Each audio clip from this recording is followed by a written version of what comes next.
Madame, monsieur, bonjour, nous sommes le mercredi 14 mars 2018. Bonne fête à Mathilde. Un petit mot d'histoire, Albert Einstein naissait ce 14 mars en 1879. Bienvenue pour cette nouvelle édition.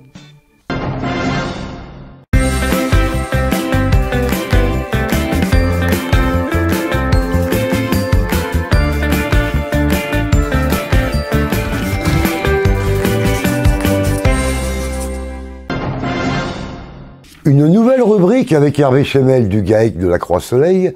On va parler du terroir bourbonnais. Alors aujourd'hui, ce sera la pompe au graton, mais des gratons de canard. Bonjour les amis, bienvenue dans les bonnes recettes d'Hervé. Aujourd'hui, nous allons confectionner une pompe au graton avec une petite variante perso, une pompe au graton de canard.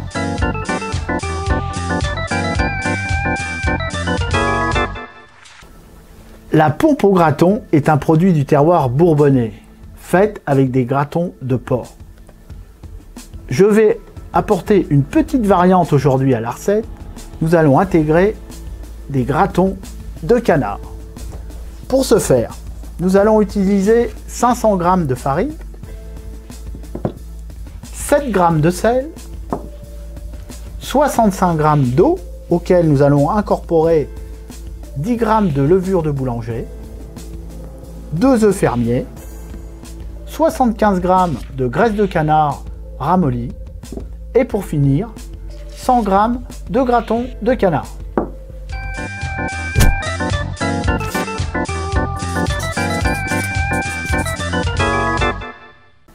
On va donc commencer par prendre nos 10 g de levure de boulanger, un quart à peu près du cube, que vous allez incorporer à votre eau.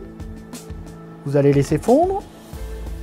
Vous mettez ensuite votre farine dans votre bol. Nos 500 g de farine, comme vous l'avez vu dans la recette. Vous incorporez votre sel. Un petit coup de mimine là pour mélanger le tout, pour que votre sel soit bien mélangé à votre farine. On prend ensuite notre levure avec notre eau que vous diluez avec votre petit doigt. Vous incorporez tout ça dans le bol. Nos 2 œufs fermiers. Des bons œufs de poule de la ferme de Saint-Angèle. Vous mettez ensuite votre graisse de canard, comme on l'a vu, 75 g. Si vous souhaitez une pâte plus moelleuse, vous pouvez augmenter jusqu'à 100 g. Vous refermez votre batteur et c'est parti pour 2 minutes afin d'obtenir une pâte moelleuse. Donc, le batteur a une petite vitesse. On arrête le batteur. Il vous suffit maintenant d'incorporer vos 100 g de graton. Alors moi, je vous ai donné 100 g, mais vous pouvez mettre 150 si vous la voulez plus riche, ou 50 si vous la voulez plus maigre. On met nos gratons.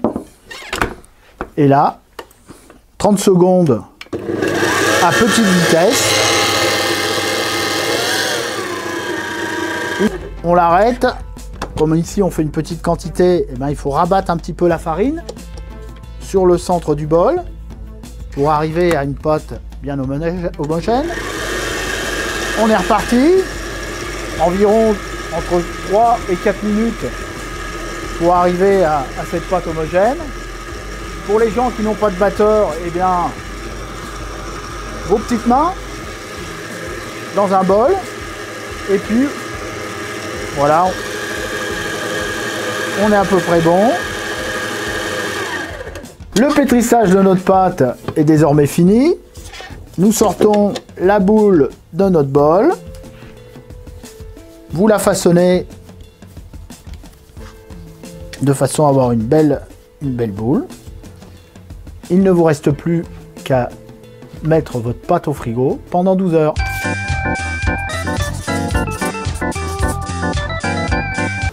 Notre boule a passé 12 heures au frigo. Vous allez avant toute chose allumer votre four pour le préchauffer à 180 degrés. Une fois cette chose faite, on va façonner la boule. Donc deux solutions, soit une grosse boule pour avoir une pâte bien moelleuse après cuisson, ou alors pour boire l'apéro avec vos amis ce soir, je vous propose de faire deux petites baguettes, ce qui vous permettra de couper de petites tranches, de faire une bouchée, comme ceci, voilà.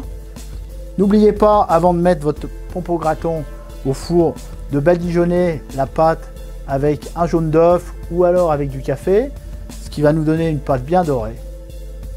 C'est parti pour 30 minutes de cuisson. 30 minutes de cuisson, notre pompe au graton est prête. Prête, mais pas encore pour la dégustation, puisqu'il faut penser à la laisser refroidir une petite heure. Au bout d'une heure, elle sera tiède. Un couteau, un petit verre de blanc, une petite bouteille de 5% pour recharger. Et c'est parti pour un bon apéro. Allez, bon appétit et bon apéro mes amis.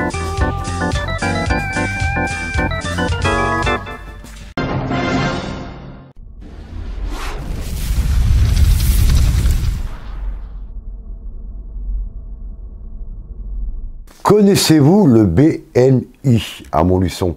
C'est un réseau d'affaires avec pour seul principe qui donne, reçoit. Un réseau à Montluçon et dans le monde entier pour faire des affaires. Un groupe BNI, ce sont des entrepreneurs qui souhaitent développer leur vente, un seul membre par profession, des résultats mesurés, un état d'esprit partagé, une rigueur, une solidarité entre ses membres et une méthode éprouvée. Créé en 1985 par Ivan Meissner, BNI accompagne plus de 170 000 entrepreneurs répartis dans 7 000 groupes dans près de 60 pays. En France et en Belgique francophone, c'est plus de 400 groupes. Le BNI, c'est un réseau d'affaires finalement. C'est un réseau d'affaires. Donc moi, je suis présidente pour le moment du BNI de Montluçon. Nous sommes à peu près 34 ou 35 adhérents. Voilà, donc un métier représenté, une profession. Les membres BNI s'échangent des mises en relation qualifiées chaque semaine. Il n'y a qu'un représentant par profession, ce qui évite la concurrence et permet de se concentrer sur la réussite. Sur le réseau montluçonnais, ce qui nous permet aussi d'avoir une vue directe sur le tissu économique, ce qui est très bien. Voilà, on se retrouve tous les mardis matins à la Biachette, à Désertine. Voilà, en fait, c'est un réseau d'affaires, tout simplement. Alors pour le commun des mortels, qu'est-ce que c'est qu'un réseau d'affaires? Si on vient adhérer au BNI, qu'est-ce qu'on peut faire? Alors, qu'est-ce qu'un réseau d'affaires? Vous savez, BNI, c'est sur le principe de qui donne reçoit, et c'est sur le principe aussi du bouche à oreille. Vous savez que la meilleure publicité, c'est ça. Quelqu'un qui est content, il va facilement vous recommander. Eh bien en fait, quand vous adhérez au BNI, là actuellement nous sommes 35 co-membres, vous avez en fait à votre disposition 34 commerciaux, si vous voulez. Parce qu'on se connaît, on apprend à se connaître. Comment on apprend à se connaître? On fait des tête-à-tête. Chaque semaine, il y a un conférencier. Donc comme ça, on apprend à connaître ce que fait l'autre, d'où il vient, son parcours professionnel, ses réalisations, oui, voilà, tout son parcours. Et en fait, quand on connaît, on recommande plus facilement. Vous avez deux options. Soit vous connaissez quelqu'un, à ce moment vous vous faites inviter, d'accord. Sinon vous pouvez aller consulter le site BNI France, vous faites rechercher un groupe, vous allez taper par exemple Montluçon, vous tapez parce que c'est le groupe Montluçon, on se retrouve à la Biachette mais le groupe c'est BNI Montluçon. Et là vous demandez à être invité, vous envoyez une invitation, vous choisissez un mardi matin et vous validez, tout simplement. BNI est qui donne, reçoit. Ce sont des personnes qui s'entraident, des entrepreneurs qui aident d'autres entrepreneurs. Qui donne, reçoit. Voilà, il faut avoir de bonnes attitudes. Du moment que voilà, vous êtes quelqu'un qui a envie de faire travailler, de travailler, et que vous êtes sérieux dans votre métier, il n'y a pas de souci. Mais qui donne, reçoit.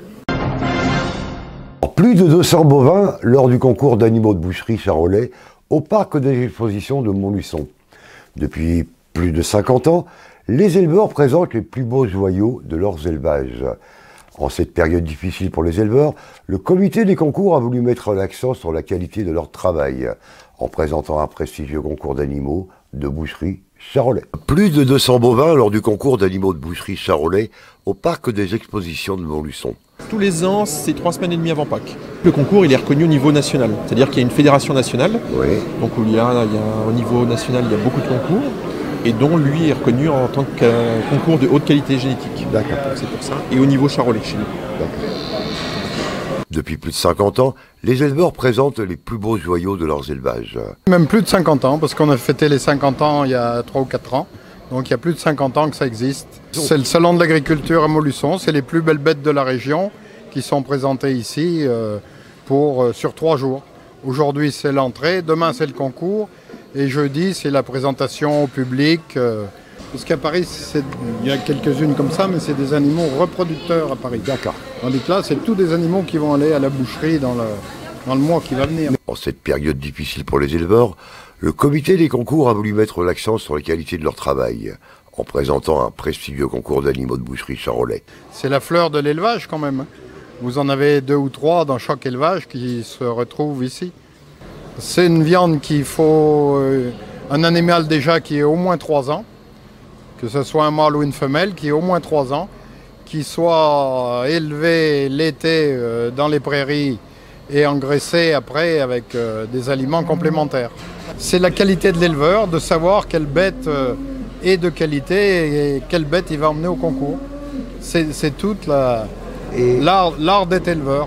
Et les bêtes qui vont avoir un super prix d'honneur, un prix d'excellence, on les vend plus cher que les autres. Donc le but c'est d'avoir un prix d'excellence pour pouvoir vendre l'animal plus cher. Oui, il y en a un petit peu de la Creuse, quelques-unes du Cher, mais c'est surtout de l'Allier. Mais c'est autour de Montluçon aussi, hein, on va dire 40-50 km autour de Montluçon. La grande nouveauté 2018 réside dans la volonté de faire découvrir la viande locale aux plus petits. Alors quelle couleur ils sont les charolaises? Blanche. Et eux qui fait du lait, c'est les vaches normandes. Et même cette année, on a des écoles de Montluçon, des sections de maternelle, on va dire de 3 à 6 ans. Il y a 150 enfants qui vont venir visiter avec leurs professeurs, qui vont venir visiter et on va faire de la pédagogie pour expliquer ce qu'est la qualité de la viande. Bovin. Donc comment ils font? Elles font les vaches? Hein?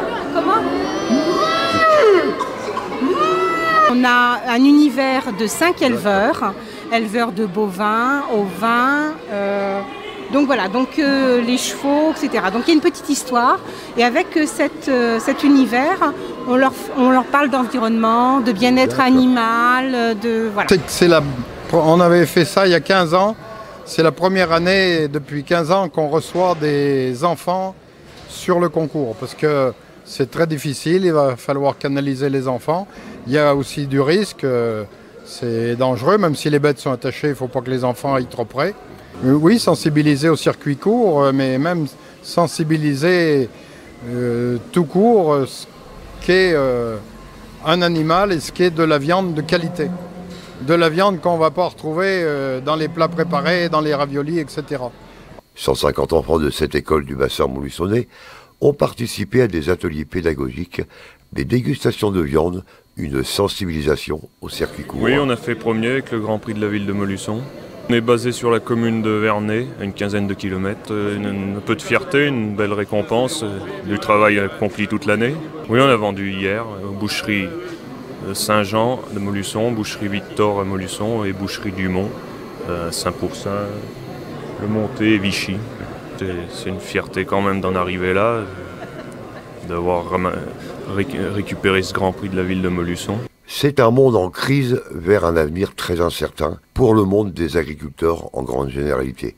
C'est une catastrophe pour l'agriculture. On se demande si on a encore besoin de nous dans notre pays pour maintenir la nature, pour entretenir l'espace agricole. Oui, c'est une catastrophe. Si vous n'êtes plus là, il n'y a plus de viande, il n'y a plus rien. Donc, non mais ça fait rien, on importe de la viande d'Argentine et du Brésil. On mangera de la viande du Brésil, vous inquiétez pas, il y aura de la viande, même si c'est pour la note.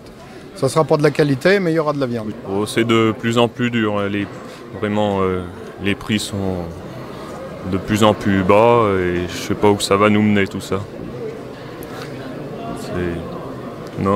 C'est dur. c'est plus qu'une tradition, c'est une institution. Tout le village se prépare pour cette fête avec rigueur et fraternité. Animation et festivités, c'est le fil conducteur de cette manifestation qui a lieu tous les ans. À Lussat, dans la Creuse, c'était la fête patronale. Tous les bénévoles du comité des fêtes de la commune étaient à pied d'œuvre. Nous sommes à Lussat à l'occasion de la fête de la Saint-Jean qui a donc lieu du 24 au 26 juin. Depuis 6 h ce matin a lieu la brocante vide-grenier avec une vingtaine d'exposants. Cet après-midi a lieu le défilé de chars avec la présence de Miss Creuse, des enfants de l'école, la banda de Roche également qui sera là, ainsi que le rallye Val de Voueize.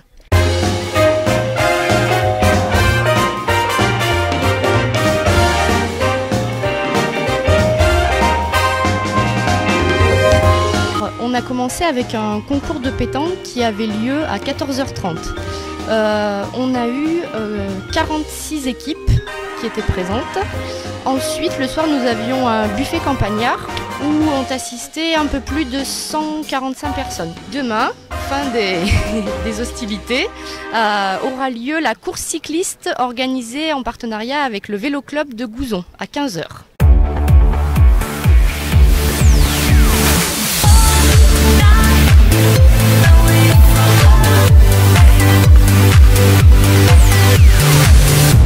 Le comité des fêtes organise 3 manifestations. La première de l'année a lieu au mois de mars avec une soirée jarre et frites. Ensuite vient la fête de la Saint-Jean au mois de juin. Et en fin d'année, au mois de décembre, pour le Téléthon, nous avons une soirée tartiflette. 3 jours de festivités, tournois de pétanque, repas animés, marches d'occasion, défilé de chars avec la présence de Miss Creuse et ses dauphines. Un bel air de fête qui a ravi les jeunes et les anciens.